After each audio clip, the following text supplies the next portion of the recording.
Found out after the fact. Like, I didn't even know about it really even. Then I looked at a picture and I was like, oh, okay, now I get it.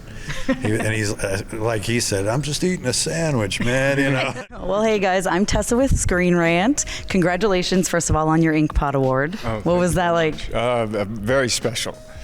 Just, yeah, it was really cool. And it was cool to receive that award and to be, in a way, sharing it with these gentlemen. Mm-hmm.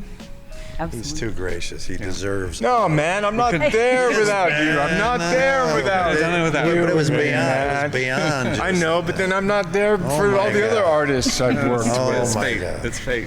Oh, You know, I'm just like this one moment. I'm like a foci, but that just goes out to all the other work. Yeah. Anyway, You're right. Well, you're right. Well, for Matt and Keanu, was this the arc you always saw happening, or did it kind of evolve over the course of the comics for B? I don't know. Yeah, we had sort of like we have a lot of ideas, and then we sort of whittled it down to like a big picture. And so we had like signposts.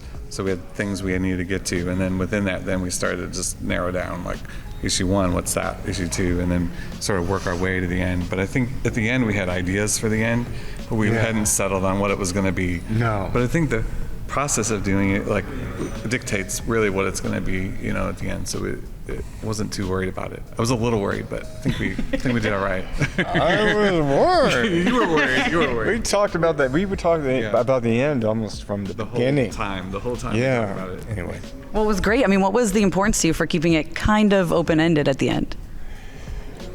It felt like it was open-ended, but the relationship between the lead character and Diana, the scientist, kind of got cemented to, for me, that was like a launch point.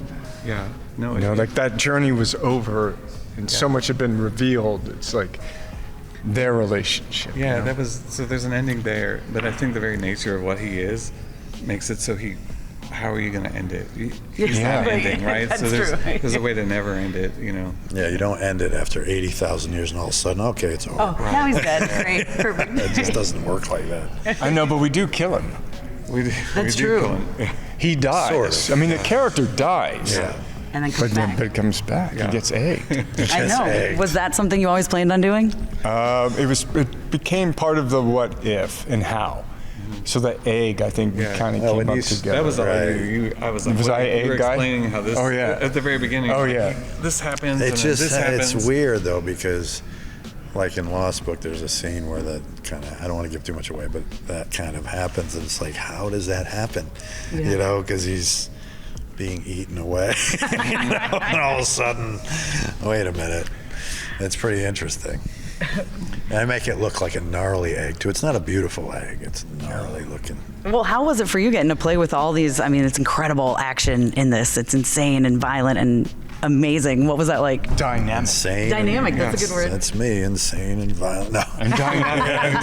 That's dynamic. That's arguable, but no, it's yeah, I really have to get my head into it, and it takes me a bit to get my ball rolling on it because I have to absorb it all, and I go through it, and I jump ahead. I'll start working on it, and then I jump ahead of it, and then I go back because I tend to, you know, sometimes when you absorb it all, you miss little things, or so I just, you know, it's such an epic thing that it requires a lot of energy and focus to get in there and draw armor this big, you know, Genghis Khan's armor and all the soldiers and things like that. So it's a very visceral experience to sit and draw these things. Yeah, and I gotta say, I loved the Sad Keanu little meme in there. So was there anything else, like how did that come about with sticking that in there? The Sad Keanu? Yeah, I think it's the first in the panel. first panel, yeah. in the first series. Of episode one. Yeah. Issue 1. I didn't know it was a meme. Yeah. Oh, Yeah, that's actually, huge. I found out after the fact. Like, I Yeah, didn't even same. know about it really even. Then I looked at a picture and I was like, oh, okay, now I get it. And he's like he said, I'm just eating a sandwich, man. You know, it's like everybody reads. And like John Lennon, there was a guy who came to his house. And he was like, what does this mean in this song? He's like, man, it's just a song, you know. I put a bunch of lyrics together, you know. And it's just, that's kind of what I think was going on there. The poor guy was just eating a sandwich, and it turned into a whole thing. So, but it's cool. Amazing. Well, thank you guys so much. Again, congratulations on Thank your you. award. And I love the comics, so I can't wait to great. see Thank you. future things. Thank you. Thank you guys so much for your Nice to time. meet you.